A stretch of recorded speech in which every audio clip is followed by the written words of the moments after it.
Salem, Massachusetts. While it is commonly known for the infamous witch trials, our community is much more than that. Founded in 1626, Salem's rich history includes clipper ships that travel to far-off places for the spice trade. It's also home of the National Guard. And as a city of peace, we want our legacy to be protecting our community as well as our children. In spring 2013, in the aftermath of the Sandy Hook school shootings, a dedicated group of community leaders, university professors, and students came together to create the Salem as a Safer Child Community Initiative. So how safe are the children of Salem? How can we help to make them even safer? We've been collecting data to find out, and here is some of what we learned. Salem Public Schools work very hard to keep our children safe and in school.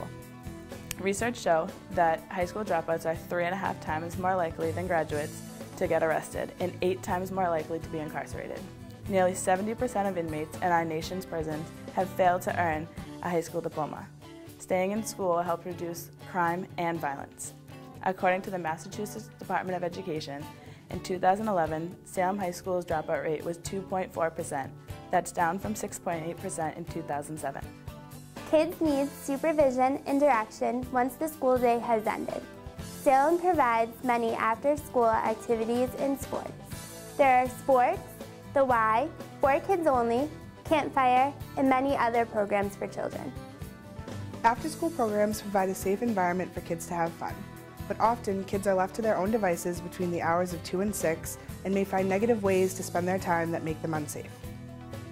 Crime rates in Massachusetts are one of the lowest in the nation. Violent crimes is much lower than property crime. Massachusetts has probably the strictest gun control laws on the books. But what happens is people go across the border and bring them into our state, stated by Mayor Tom Menino. Guns have no borders. States with the most laws on gun ownership, like Massachusetts, have 42% lower deaths than states with the least restrictions. While there are gang members living in Salem, there's no organization to constitute a gang problem. In Salem, compared to nearby communities, their gang activity is much less. Some neighborhoods, like the Point in Salem, may have more poverty in single-parent households, but fewer calls to the police and hospitals, because community members work together to make the neighborhood strong. We all want to know that we matter. Even gang members are searching for a sense of respect and family from their peers. The Massachusetts Organization for Addiction Recovery found that 90% of adults with substance abuse disorders started using before age 18. And half of those started using before age 15. Massachusetts has one of the highest substance abuse rates in our nation, and 1 in 4 families are affected by addiction. But kids in Salem aren't immune from troubles and violence. According to the Massachusetts Youth Risk Behavior Survey, many kids are abused or witness domestic violence. 11% of middle schoolers reported being abused by a family member, and 1 in 10 witness violence by their family. Sometimes kids are exposed to attitudes that foster discrimination or intolerance. Hatred has no place in Salem, which means salam, shalom, or the city of peace. When kids suffer from abuse or personal problems, they're more likely to hurt themselves or others. Helping kids helps the entire community. Kids hurt themselves when they don't receive help. There have been 126 self-inflicted injuries in 14 to 18-year-olds in the past decade in Salem, Massachusetts. Since 2006, the amount of kids being admitted to the hospital for self-inflicted injuries has risen from 7 to 20 per year. Keeping kids healthy and safe should be a Salem priority. How can we as a community help parents when they are under stress? Child abuse prevention starts at home. Like in most communities, Salem has a bullying problem. But most bullying statistics focus on children ages 12 to 18. This is after bullying already begins. We need to focus on bullying at the elementary age level so we can prevent it before it starts. Cyberbullying is becoming increasingly popular due to the rapid growth and use of technology. Cyberbullies harass, threaten, target, or embarrass others. When kids are bullied, they are 5 times more likely to become depressed, less likely to succeed in their studies, and more likely to consider suicide. Suicide is the 3rd leading cause of death among 15 to 24-year-olds in the U.S. It is also the 4th leading cause of death in children between the ages of 10 and 14.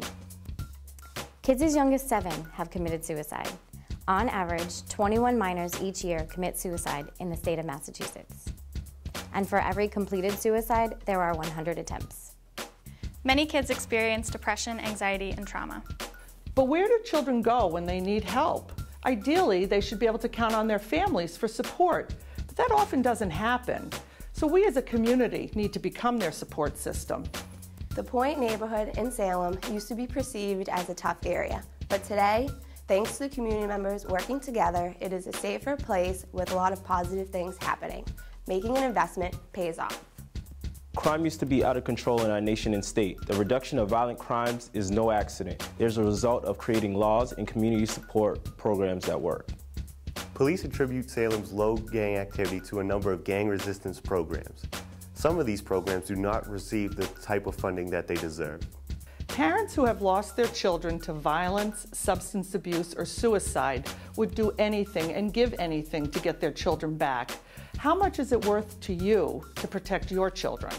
Aren't all children in Salem our children? We believe that Salem is a safe place, but together as a community, we can make it even safer. But we can't do it alone. We're working to make our kids happy, healthy, and successful. What will you do? We're counting on you. On behalf of all of our children, we thank you.